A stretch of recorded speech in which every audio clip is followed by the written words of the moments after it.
Get in here. Yeah, yeah, get in here. Yeah, yeah, get in here. Yeah, yeah, get in here. Yeah, yeah. Wobble, baby, wobble, baby, wobble, baby, wobble. Get on in here, y'all. Everybody needs a sweet old auntie. Everybody needs with a whoop whoop and a boop boop auntie boop. that everybody needs. You can make this up. Now, you know that these are some crazy motherfuckers. Everybody needs a sweet old auntie. So why even bother? Aunties and lies, sweet old auntie. Aunties and ways. Are you okay? Are you okay?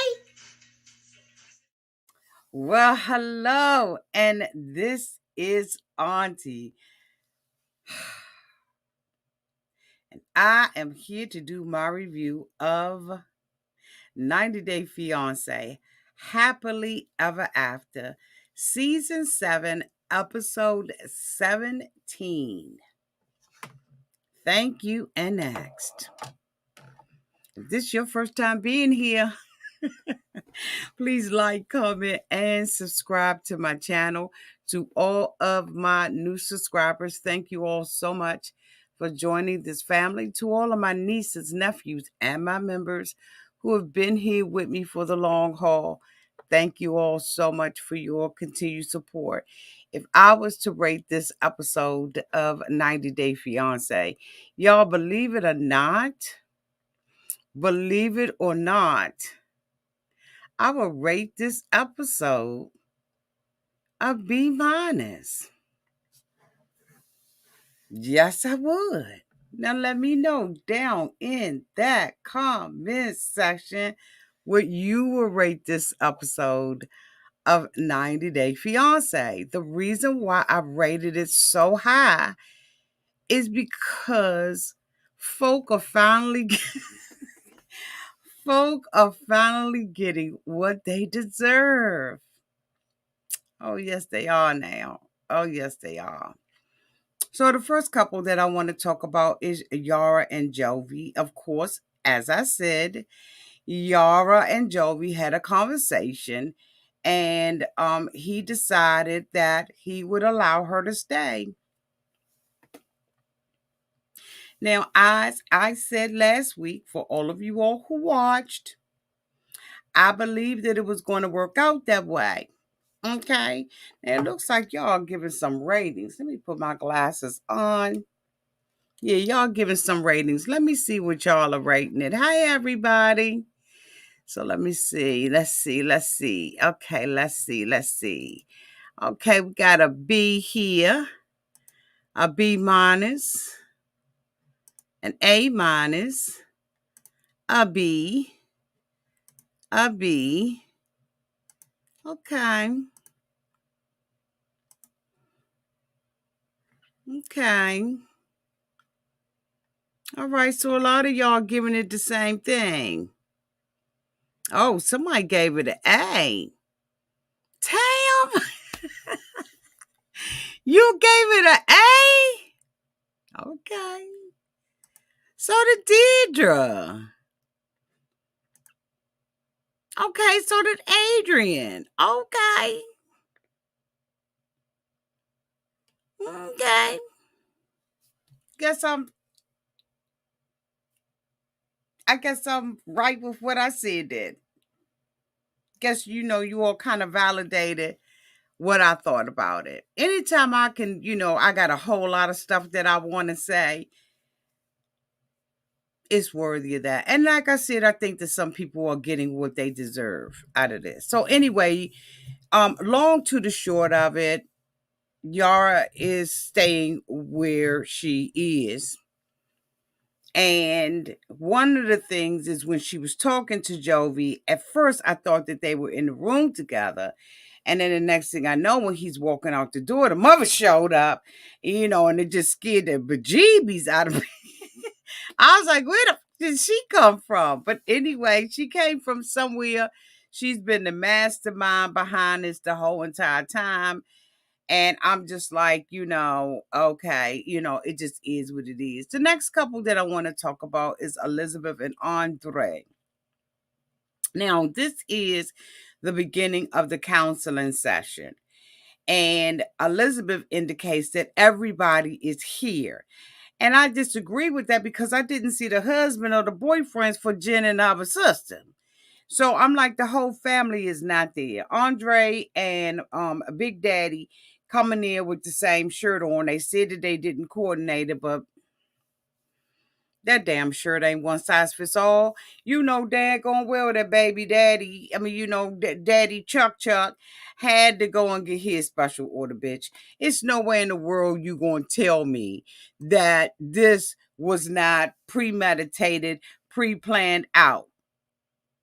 Cause like I said, the shirt don't come one size fits all, bitch. It just don't. Okay. But I just was like, okay. Thank you so much, Carmen, for the $20 super chat. I'm in Florida. It used to be cold there. How many degrees? Hi, boo. Thank you so much for the super chat. Okay. I just was like, no, there's no way in the world that this is a coincidence. But anyway, the two of them are sitting there looking right smug. Each one comes in there trickling in and out. And, the counselor ain't ready for this family. She's not ready for this family. So, of course, she asked, Big Daddy, why did he organize this? But wait a minute. What the fuck happened to the girlfriend at the restaurant? Where's the girlfriend? Did she show the fuck up? Or did he just sit there and have dinner with Andrei and Elizabeth? Because we never finished that story. I don't know why. I mean, even if they had given us a follow up and said that she showed up and everything, but bitch, we got nothing. So I don't understand what that filler episode was with them or that filler taping. But bitch, I want to know what happened to the girlfriend. Did they hit it off with one another? Like, what happened?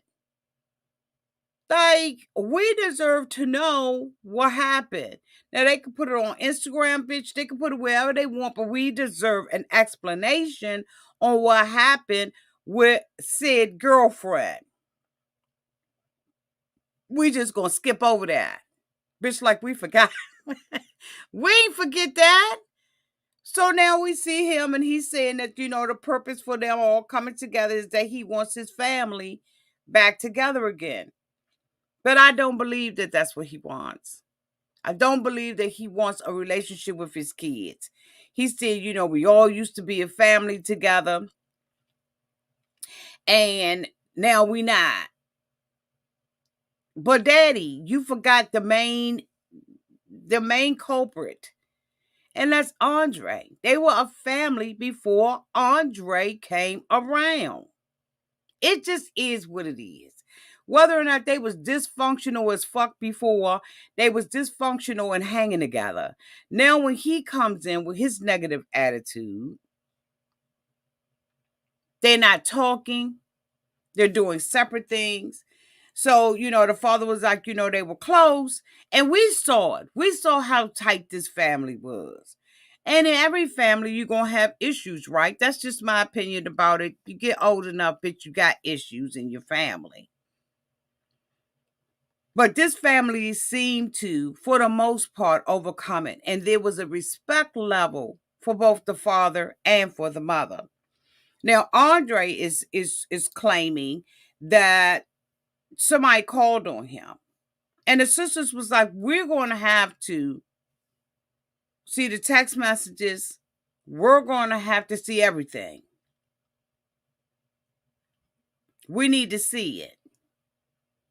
Did your lawyer say that? Now, what the lawyer said was someone could have. She didn't say someone did. So when a baby son comes in, when Chuck come in, which is his only son, he's named after his father. When he comes in, he and his wife, I just was thinking that the spouses should have been left out.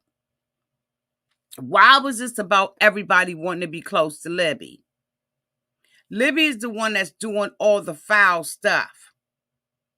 She's doing the foul stuff. But she's finally admitting that the problems that she's had for years. I've said that. And that he is not the culprit. He's not the one that's forcing her not to be with her siblings. This is something she's been wanting to do for years. She felt like there was always problems. They talked about the divorce. He said, my ex. And she said, wait a minute. It's not ex. This ex got a name. And that would be Pamela, bitch. Okay. Excuse me, y'all. Oh, that just came out of nowhere. She said, I got a name and my name is Pamela. So the kids, were living with, different parents and stuff. And so, we starting to see some things come out that maybe we didn't know. If I knew, I just didn't remember. Okay. Until they said it. But of course, Andrei is attacking Charles and Charlie is attacking him. And at the end of the day, we all know, okay, that Andrei is the issue. And for him to want to keep her away from her own mother, and for him to sit there and admit it, she has been hiding all of this stuff behind Andrei. He's just the mouthpiece for her. He's absolutely the mouthpiece for her. This is stuff she's been wanting to say to her sisters because despite what Andrei believes, she's been jealous of her sisters for a long fucking time. A long time. This ain't nothing new. This is something that's true. And if she wants to walk away from her family, let her walk away. Because let's see how long the marriage between the two of them lasts. And I guarantee you, if the marriage doesn't last, she's going to be running back to her family. And they're going to have to turn their heart towards her again. Because she's making it very difficult for them to stay in her corner as long as she's with him. And that's just the truth that I think. The next couple I want to talk about is Bilal and Shada. Now, he's made all of her New York dreams come true. We saw that he took her on a helicopter. He's been fine dining her. She's staying in the best hotels. He's doing everything, right? And so now she is, take my glasses off. So now she is walking across the Brooklyn Bridge. He is trying to be the best man that he can. She is still harping on this baby. She even goes so far on this particular episode, y'all, for y'all that didn't watch, to say she feels like she's wasting her time with him. She tells him that she loves that he's doing these things for her, but then she drops the bomb or the other shoe and says, I still want this baby. He said, I want to have a baby with you too. But I just want some time for us to be together. Yes, maybe I am being selfish in not wanting to have it now, but I want to, all those things that you imagined doing in the United States, I want to do those things with you. And she's like, but my clock is almost up. And if I give you an extension or time to think about it, Bilal, it's probably going to be a 1 year or 2 years later, and then I'm going to be 38, 40. So he, I don't know why she married him. The only thing that I can think of is that she felt like, think it, Auntie, but don't say this. Okay, so I'm not going to say it. But with all the complaining that she's doing, and she now feels like she's wasting her time, go on out there, do what you got to do. Okay, so leave him, divorce him, go back home, and then see how quick you can get somebody to get you pregnant. These conversations they should have had pre-marriage, not post. She said that her girlfriend gave her a boldness, but the girlfriend is stirring the pot. And now neither you nor Bilal know whether or not y'all gonna stay together. It's obvious that you all did, because some people are watching your social media. I find it very boring and very clickbaity, so I can't watch this.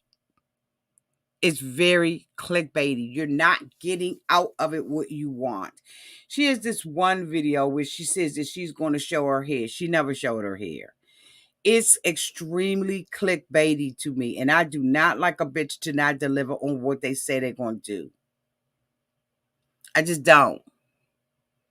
But it's obvious that they're together, and it's obvious she still hasn't had a baby. So why follow this storyline?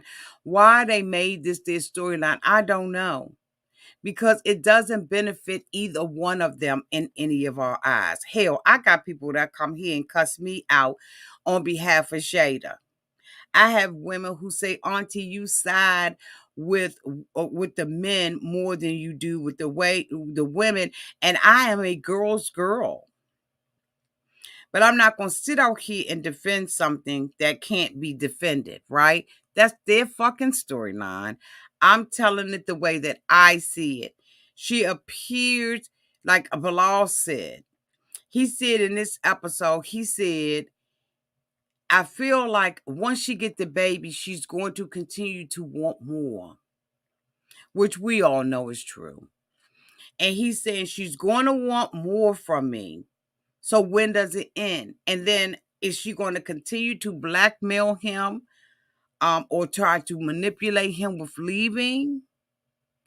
This is a conversation that the two of them had before, sitting on the sofa at the house with the window as a backdrop, bitch.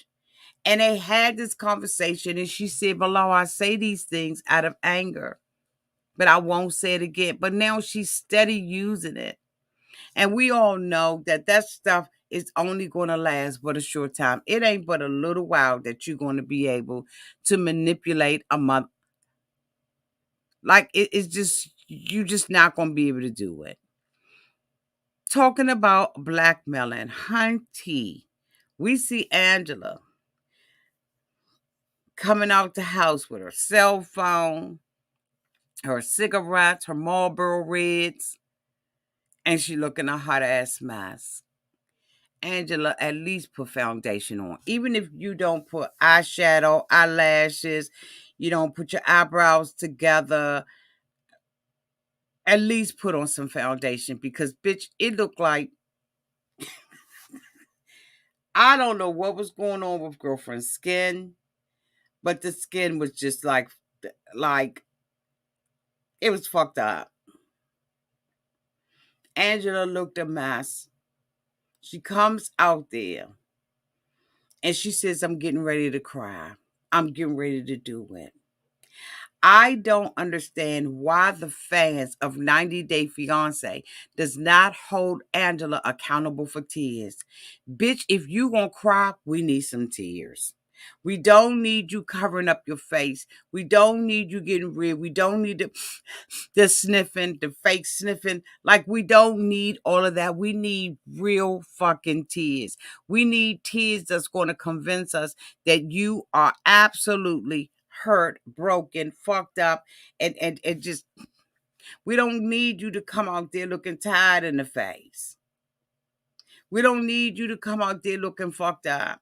So Angela says that Michael cheated. Angela indicates that she got some information that a bitch on Reddit didn't get.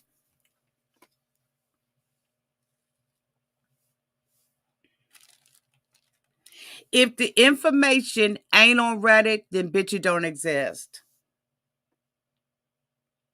I trust Reddit like I trust the dictionary.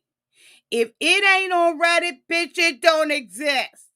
If a mofo ain't got screenshots and telephone calls and videotapes, bitch, it never happened. If it ain't on Reddit, it never fucking happened. And I don't remember anybody sending me anything about Michael cheating. So, bitch, it don't, okay? It don't exist. It don't exist. Anybody seen it on Reddit? Put a 1 in the chat if you see Michael's cheating videos, Michael cheating voice messages, and Michael's text messages. Put a 1 in the chat, bitch, if you seen it on Reddit. Because if you ain't seen it on Reddit, it don't. What you got, Angela, don't meet you. Because Reddit got to confirm it. I'm sorry.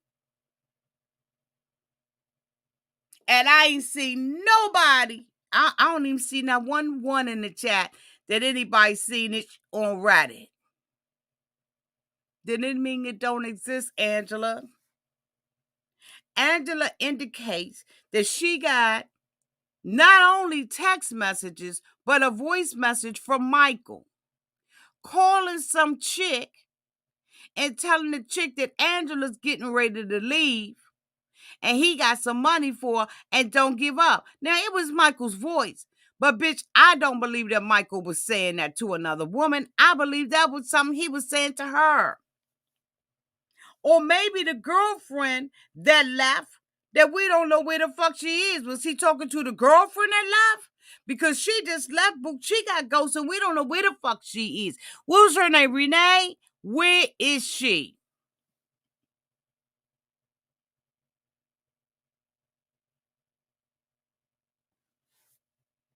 Everybody saying they ain't seen nothing on Reddit. Then it don't.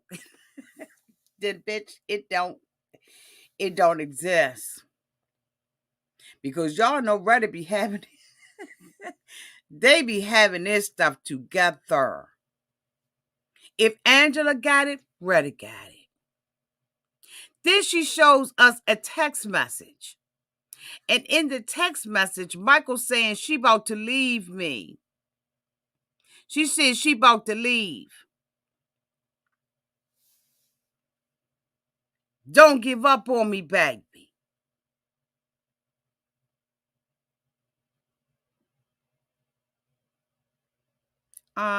Angela, this is not a way to clear your name. This is not a way for us to believe that you are not controlling Michael. This is not a way for you to try to um uh, um um kill the noise from what are their names? The goofballs. You made Michael get rid of his Instagram because you thought Michael was cheating, and now you want us to believe that these emails and these text messages and these voice messages vindicate you, that you are not that controlling bitch that we've seen. And now you're saying, I always said if I found out that Michael was cheating, that I would leave Michael, but now I don't know. Bitch, that's a whole different character you playing, and we're not familiar with her. We have watched you for 4-5 seasons now, bitch, and this isn't Angela talking. There's no way in the world that anybody brought this story. And if Michael was cheating, good for him. Good for him. I would say karma finally got you. But I'm afraid I don't believe that the evidence that you got is real evidence. Because you can bet for sure the first time that we heard about this would not have been on the show. Information flows freely. If that were the truth, we would have known it. But if Michael cheated, good.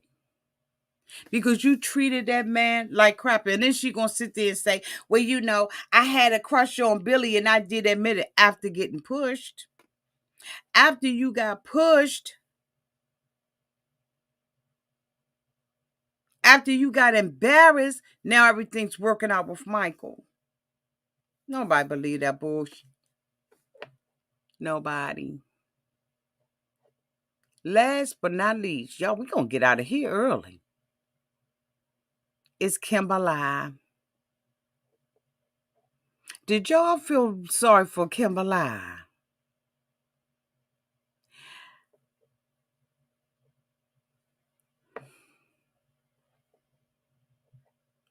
Kimberly has been in Nigeria. We see Kimberly at a carnival with the brother's baby. Her, Jamal, Usman, the brother, his wife, and their 2 kids. And Kim is walking around like she gives a damn about that little boy. In my opinion, she is a pick-me-sha. Pick me Usman. I don't give a damn what you do. Just pick my ass. Just pick me. She's got the baby, and she's walking around with the baby. And Usman I ain't seen touch the baby yet. But this mother says that he wants to adopt this little boy to give him a better life. You don't have to, bitch. Sit back in this, Auntie. Usman, you don't have to bring him to America to give him a better life. You see that you are a celebrity, the top celebrity in Africa. Bitch, you should have enough money to give him a good life regardless of whether or not he's your nephew or your son.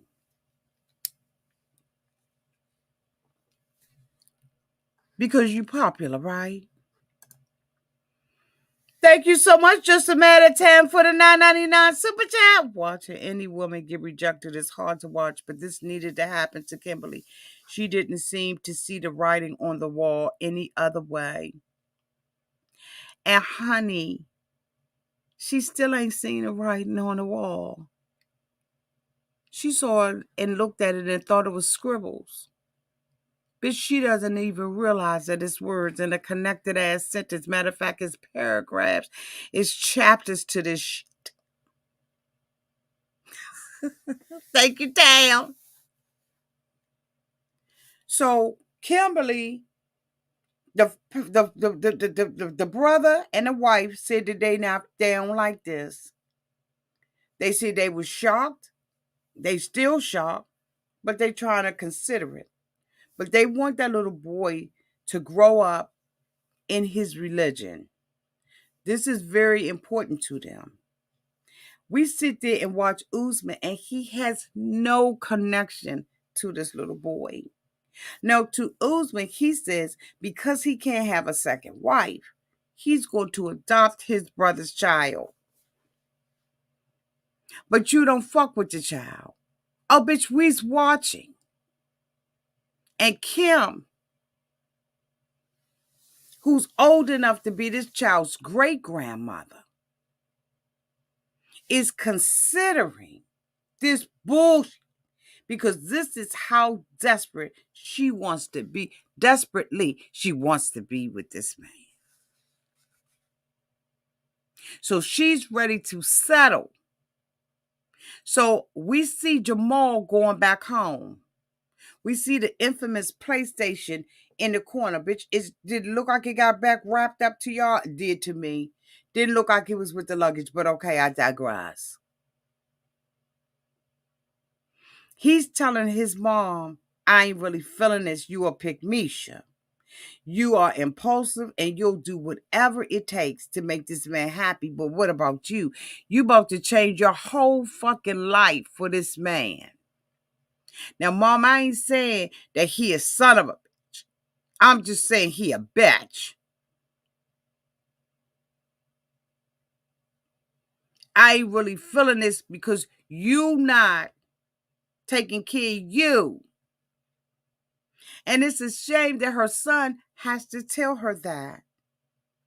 But she wants to keep saying that they love one another. They got to work it out. So the next thing we see is Kim Usman going into the bathroom where Kimberly is. And Kimberly got tissue. I'm saying, just leave me alone. Just give me, I'm sorry. Just give me 2 minutes. Just give me 2 minutes. Leave me the fuck alone. Give me 2 minutes. So Usman comes out and they say, what the fuck happened? He said, well, it's been nasty around this month. This hotel room is nasty as I told her we need to clean up, but I was joking. No, bitch, you was serious and she knew you was. He said, I started cleaning it up myself. She wouldn't clean it up. So she said, but no, you've been saying all kinds of stuff. So basically, Kim said that this mofo told her she been cleaning up his shoes. Now, y'all remember last episode and I left it alone, bitch. I didn't say nothing. See, some of this stuff I don't say nothing about. I skip over it on purpose because I don't want to be going off on the rails.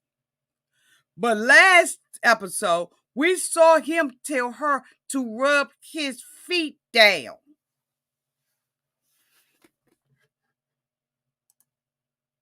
Rub his feet. Thank you, Donnie. So this is something she been doing for him. And then she not even getting the weasel. Because she said this week that they ain't even having yammy.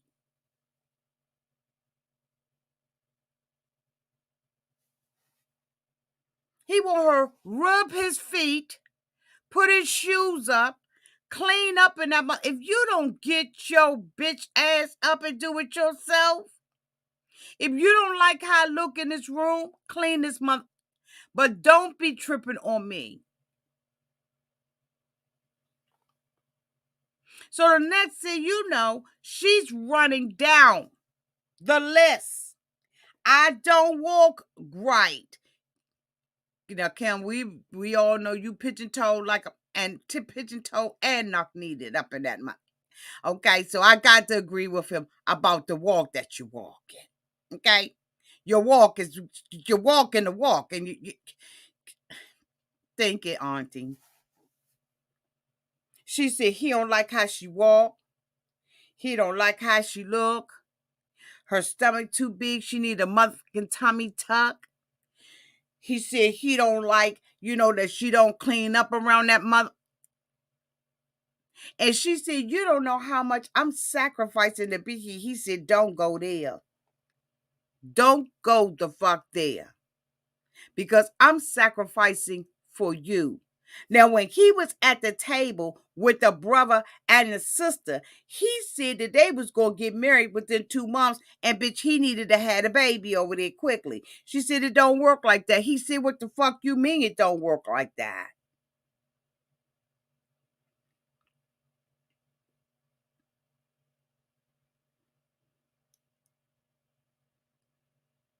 He wants to come over quickly. He don't have time to be wasting 2 and 3 years fucking with Kimberly. Now, there's a content creator who said that they have a tape of him saying that all of this stuff is for the show. Now, I ain't never seen it, and I need to ask them for access to see it. Thank you so much for the $2 super chat, Moo Woo Bay.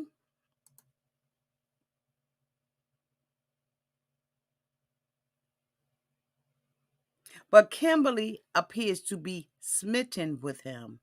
She's a walking billboard for him.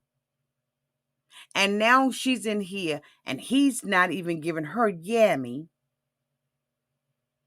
And he tells her, "You're not adopting the baby, I am." How does that work, Craig? If you're here in the United States, you think you're going to be able to just bring it. See, so that lets us know that you plan on living a life without Kimberly.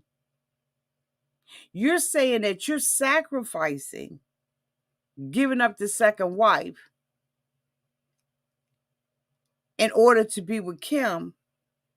But now Kim got to adopt a baby in order to be with you.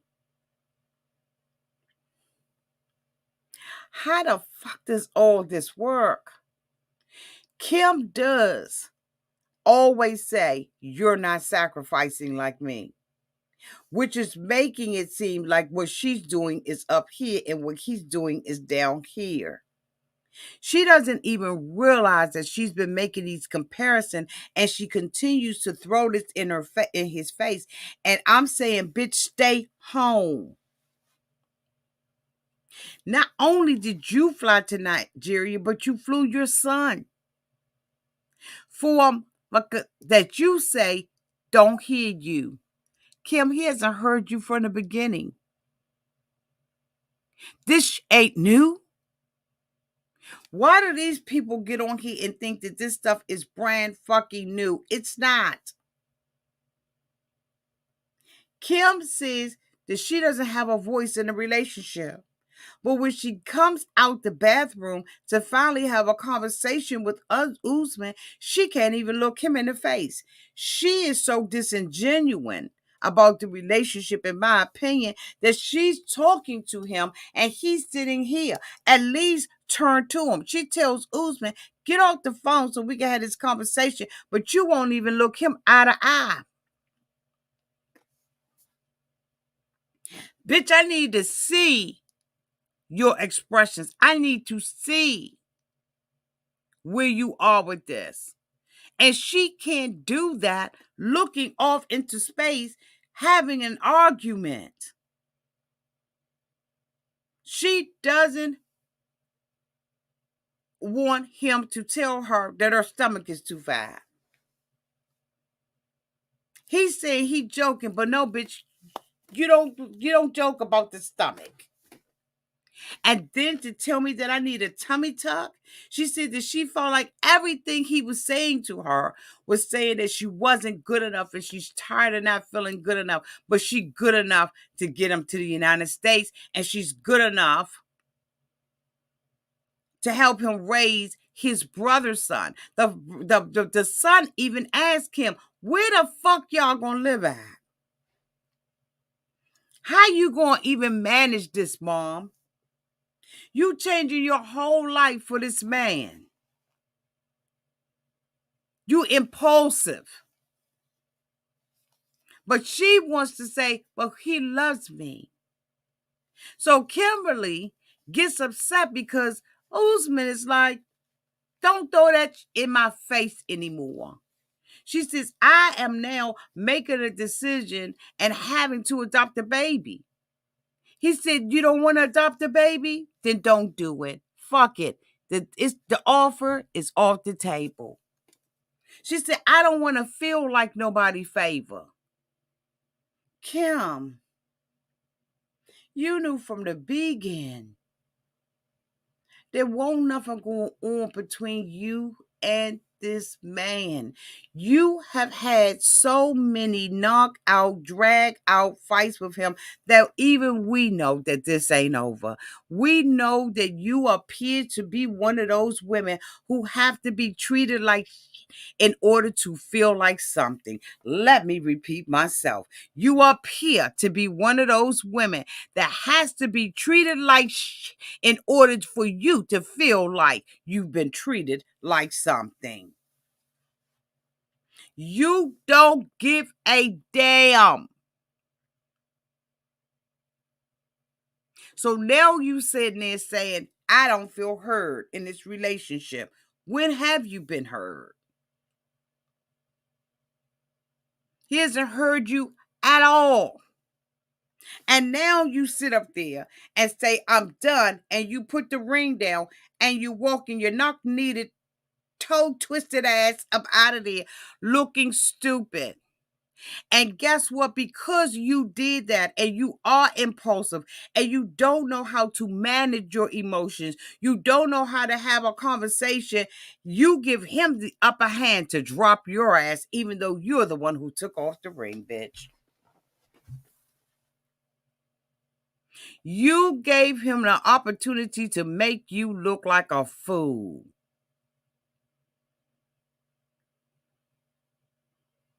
A fool. You never give anybody that much power and control over you, Kimberly. You go outside and you're crying and complaining about this man that you come back up to, and you have to knock on the hotel room door. You mean to tell me you didn't have a bloop? You didn't have a bloop to get up in? You didn't have a, a room key to go bloop on the door like that? Dude, bitch, where was the cool?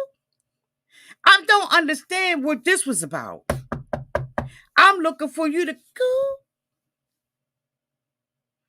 You don't have access to the room, Kim? Bitch, am I missing something? Because I know your cigarette case got a little thing in the back for you to have a car key so you can come back and... Sure.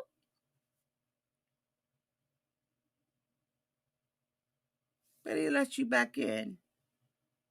He says, let's talk. You say, I'm going to sit over here. And then you open up the conversation with, I don't want to leave you. I don't want to break up with you.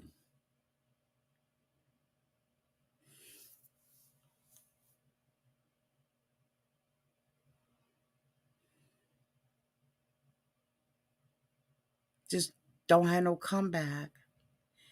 One thing I notice about Kimberly is she doesn't have a comeback. She talks loud. She curses.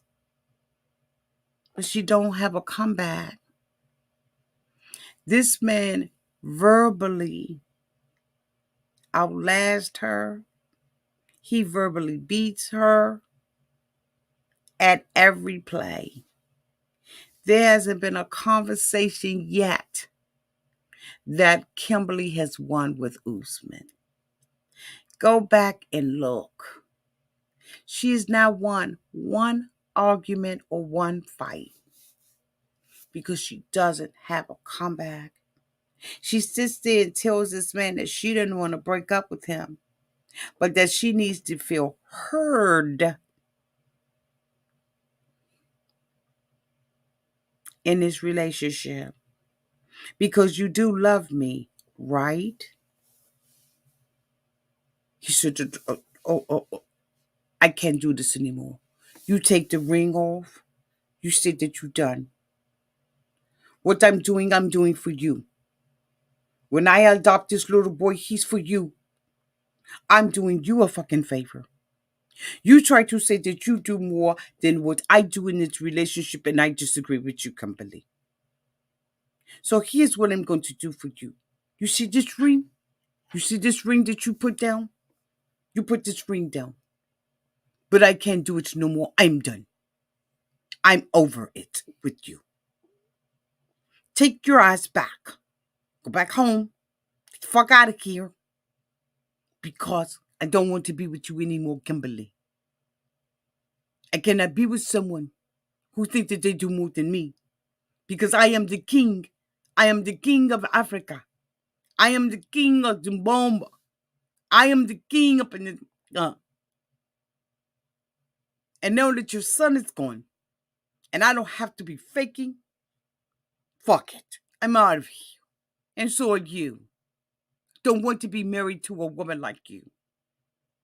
And now you sitting there holding a motherfucking bag looking stupid. Okay. She gets up and she's crying. He says, I don't want to be with a woman who's 18 years older than me, but she acts like a little kid. He made her look stupid and then had the nerve to tell her that she needed a tummy tuck, bitch. That she wasn't rubbing his feet right, that she wasn't putting up his shoes, that she wasn't cleaning up. And then, of course, it appears that he's withholding the deed. He did enough to get by. And now she's running down the hallway. She's back outside in the front of the hotel crying. And you know what he does? He come out that bitch, look at her, grit on her ass, and gets in his car. He said he's not going to have a woman to disrespect him. If he can't have a woman to respect him, then guess what? He'll be single. Well, bitch, you're going to be single for a long time. Because in order to get respect, you got to be respectable, mother. Thank you so much, HR, for the $2 super chat. Usman is a coward. He waited until Jamal left. Yeah. But guess what? His mother, thank you, boo, for the super chat. But you know what? The thing about it is that Kim wouldn't even have let Jamal get in his ass. She wouldn't have let Jamal do anything because she's been protecting Usman the whole entire time.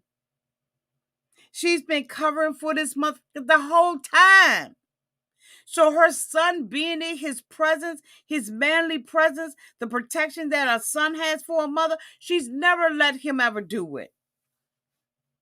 Because she wants the D. Look at the men that she's been with, or at least the prisoner that we know that she's been with. She doesn't know who she is. Her whole life is about being with some man. And she don't give a fuck how they treat her, as long as she's there. Who the fuck does that? Kimberly. This man walks past her. She goes up into the room. She's broken like a mother. She's packing up her stuff. And she goes on the balcony and says, I text him. For what? You didn't get enough? When is enough enough? Jamal already said that my mom is the type of woman who got to have a motherfucking man. That's the type of woman that my mother is. And then she goes and does interviews or an interview after all that she knows she been through. This man has made her look like shit and feel that way. And after he said what he said, walked away from her, got in the car and pulled the fuck off, she texted him. And he said, you never gonna have a man. He even told her in the room, no man in my village around the way, nobody in Africa, nobody in America, nobody anywhere is gonna put up with this that I put up with you, ugly as you is in your big ass stomach. And the way you walk, and the way that you talk, and the way that you look. He's already come against her looks because he was talking about all these beautiful women that be in his DM and he chose her ugly ass. That's basically what he's saying. But when all of this goes down, she goes and texts him. And she didn't say what she said to him in a text message. She said, I texted him and this is what he said. No man's going to respect you like I did. Not a man. And you'll find out soon.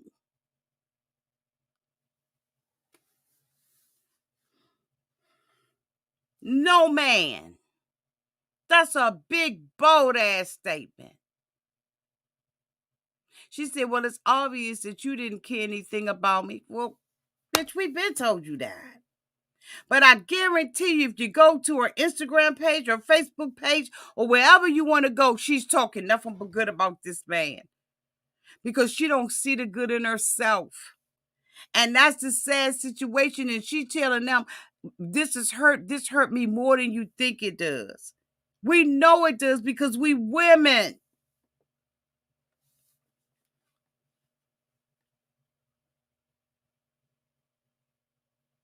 And now we see her sitting outside the hotel room on her suitcase, bawling her eyes out. And just because we human, we want to feel compassionate, put our loving arms around her and say, Kim, it's going to be all right. You could do bad by yourself, but bitch, we know she's going back. And so we withhold that. And we stand and we hear in silence. And we don't say anything because we know women like Kim who continues to go back over and fucking over again. This man walked out on her and gave her his ass to kiss. Told her that even though she was changing her whole life for this mother, he didn't care. Him adopting that baby ain't had to do with her. And then he goes and tells her, I'm doing this for you. He tells her in that room, you take your ass back to America because the only women I'm going to be messing with is the ones in my village that look like me, that talk like me. I don't want you. I'm only dealing with women that I can relate to. And I guarantee you, she want to be back with him. And you think she gives a fuck about what Jamal say? For me, in my opinion, Jamal is just a little trophy. He's somebody that I know that he's her son, and I know she loves him in her way. But when it comes to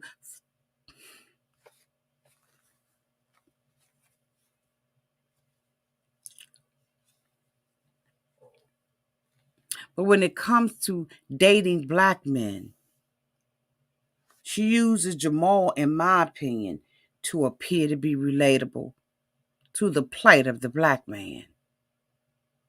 And I'm sure that she does understand in some ways what her son has been through as a black man. But Kim, having a black child don't make you black. And Usman proved it when he made that shady ass fucking comment. When he said, I want my kind, a woman in my village, a woman that, I said, bitch, if he ain't cutting low, because see, either you date interracially, Usman, or you don't. That comment was so fucking degrading, in my opinion. Because now you want your kind. What the fuck do you mean by that? And if that was the case, why didn't you date them before?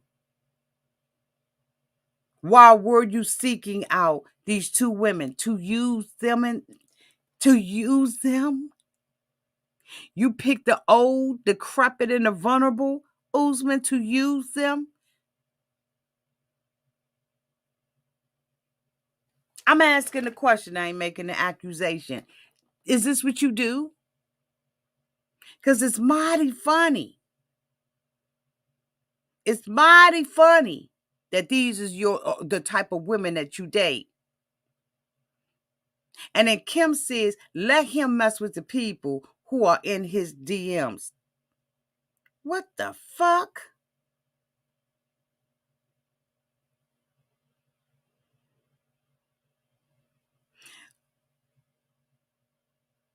I thought that what he said was just fucking insensitive. And I don't care how much she has done and how low she has allowed herself to go, she didn't deserve to be treated like that. She didn't deserve to be treated that way, except for the fact that she allowed him to treat her that way. When Kim came out her motherfucking mouth and said that I am not heard in this relationship, she been feeling like that. But she got to win at all costs because that's what peak Mishas do. They just want to be picked. And these are my opinions. The only thing that's true is what's true. These are my opinions. We saw the previews for the tell-all, and it seemed like she's still being a pick Misha. It seems like she's still licking up in his. Now, of course, you all know I don't cover Liz and Ed, but I just want to say, Liz, thank you for taking the job. I saw that you was offered a job. Somebody sent it to me, and I was like, okay, let me look at this part. And this be gaslighting Liz like gaslighting the fuck out of her. And every time you see her, she's crying and begging and begging and mucking crying. She has gotten to the point where she barely has a neck now. She looks like Ed. And he wants her to be up underneath his thumb and his foot. He treats her like, and again, she's another woman who allows it. When will we learn? When will we learn?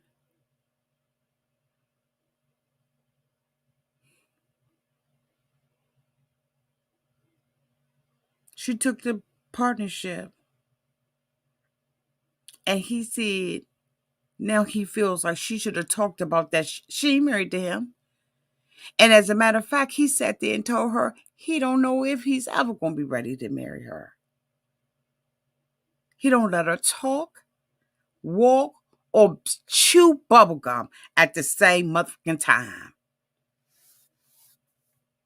I'm sure my moderators got that. I won't pay that any attention.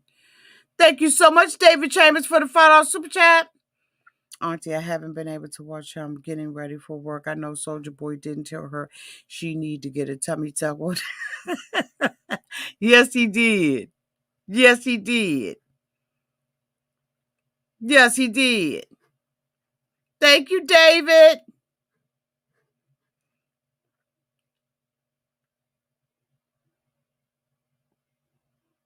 And then Ed's mother gonna sit up there and cry as if her son is the fucking victim in this. As if he is the prize. Bitch, I don't have no understanding. Liz used to be pretty.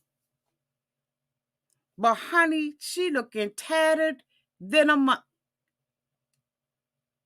She doesn't even look well or happy.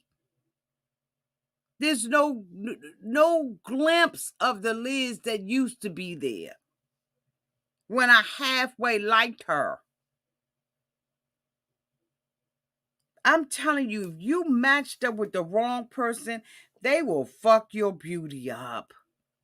Male or female. That goes for men too. You with the wrong woman, she will fuck you up. Where you just not even desirable anymore. Poor Liz. She said, I need health care up in this month. And where's the child been? Where's the child? Or am I missing it? Bitch, I can't. Between Angela and Michael finally stepping out there, allegedly, and cheating. And she's sitting up there crying. And then she walks, Angela. Michael, if you cheated, kudos to you. And I hate to say that because that's so wrong on so many levels. But in this case,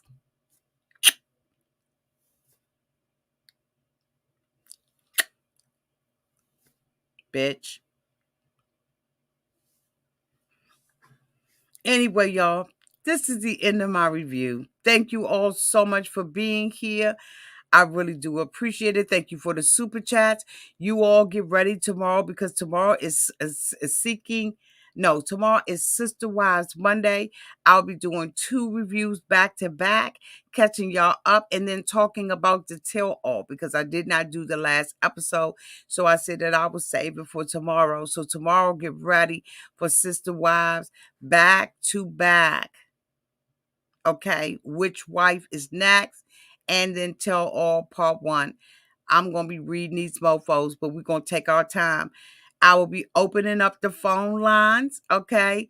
I enjoyed the panel discussion on it, so please be ready. Lady, put your wigs on, your makeup. Men, get your hair, tight and get them edges together because we're going to be talking about Sister Wives tomorrow. Thank you all so much for being here. Thank you to my moderators who always keep the room nice and safe for everybody to be able to have a great time and speak freely in the comment sections because at the end of the day, you are all what makes this thing tick. Y'all, until we meet again, y'all be safe out there in them streets. Love y'all.